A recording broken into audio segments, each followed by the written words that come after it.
আসসালামু আলাইকুম গাইস, কেমন আছেন সবাই? আজকে আমি আপনাদের পালং শাকের পরোটা বানিয়ে দেখাবো। আমি এখানে পরোটা বানানোর জন্য প্রস্তুতি নিচ্ছি। পালং শাকগুলোকে কুচি কুচি করে কাটতে হবে। ধোয়ার পরে ভালোভাবে ধুয়ে নেওয়ার পরে কুচি কুচি কেটে নেওয়া হবে।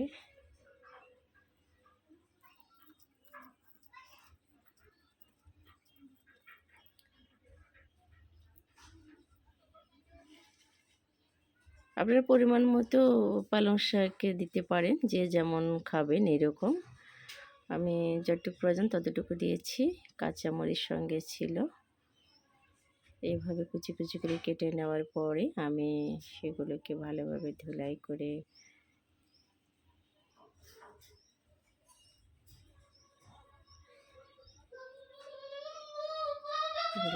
নিচ্ছি।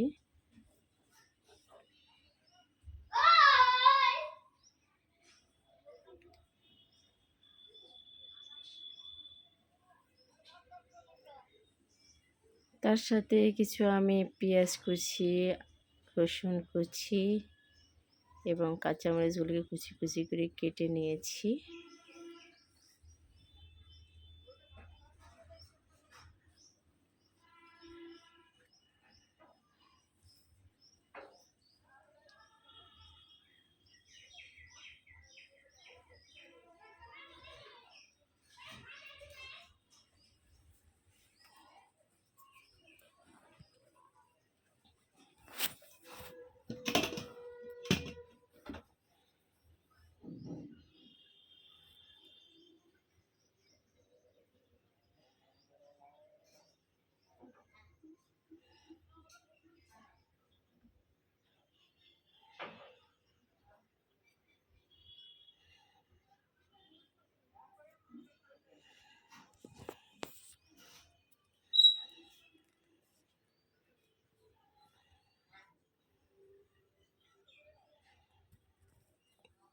এর সাথে আমি আটা দিচ্ছি পরিমাণ মতো।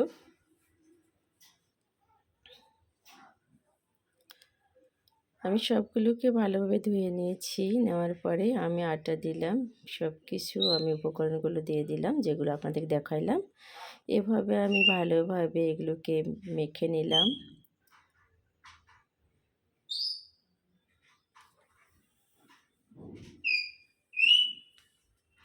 গাইস, এদিকে আমি ফ্রাই প্যান উঠিয়ে দিয়েছি।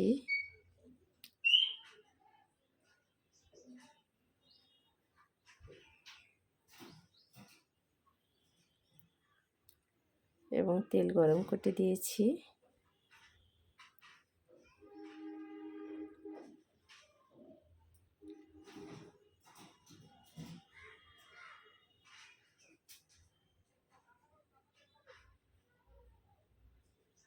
আমি সব কিছু মেখে নেওয়ার পরে একটু কর্নফ্লাওয়ার দিলাম, যাতে পরোটাটা একটু ভালো হয়।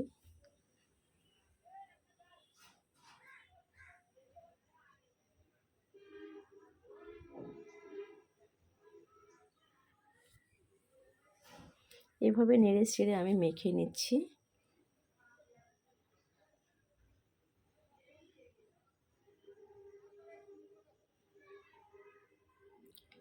কড়াইয়ের তেল প্রায় গরম হয়ে আসছে।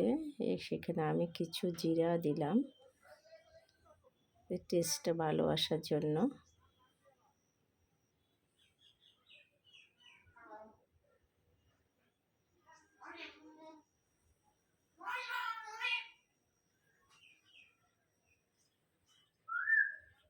আমি এখন এইভাবে এগুলো যেগুলো মেখে নিয়েছি সেগুলো কড়াইয়ে দিলাম।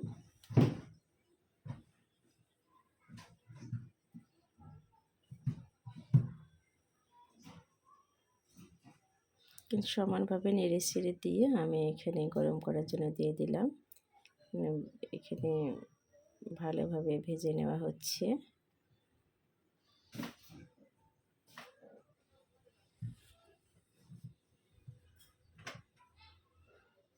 বেশ কিছুক্ষণ আমি ঢাকনা দিয়ে রেখেছিলাম যাতে একটু পরোটাটা ভালোভাবে ভেজে যাতে পরিপূর্ণ ভেজে নেওয়া যায়। এই জন্য ঢাকনা খোলার পর যে দেখছেন কী অবস্থা হয়ে গেছে ইনশাল্লাহ।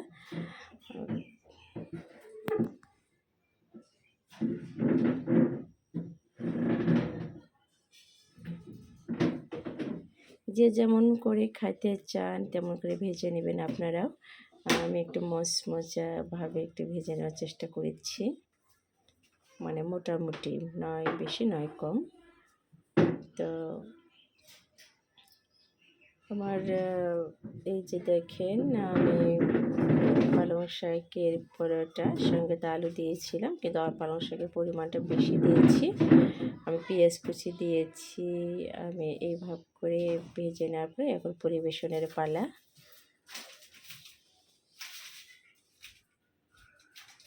ছুরি দিয়ে কেটে কেটে টুকরো করে এইভাবে পালং শাক পরোটা কেটে নিয়ে খাওয়ানো হচ্ছে। আর খাইতে দেবো সবাইকে, এবং যাতে সবার জন্য ইজি হয় খাওয়ার সময়। আপনাদের বাসায় কখনো কোনো গেস্ট আসলে বা পরিবারের সবাইকে নিয়ে এইভাবে আপনারা তৈরি করে খাবেন, দেখেন পুষ্টিকর একটা খাবার। পালং শাক এমনিতেই অনেক ভিটামিনযুক্ত খাবার, বাচ্চাদের জন্য অনেক উপকার। আমার বাসায় নাতি নাতনি আছে, তাই জন্য ওদের জন্য আমি এটা বেশি প্রয়াসটা করি যাতে তাড়াতাড়ি করে ওরা মজাদার হিসাবে খাইতে পারে। তো যাই হোক, আমাদের আয়াত বুড়ি খাইতে পারেনি, ও ঘুমিয়েছিল। আমরা এদিকে সবাই মিলে খেয়েছি।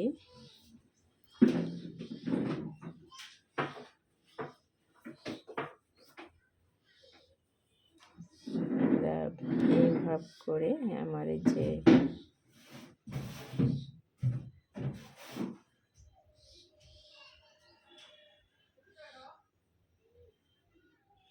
সবাই নিচ্ছি একটু একটু করে।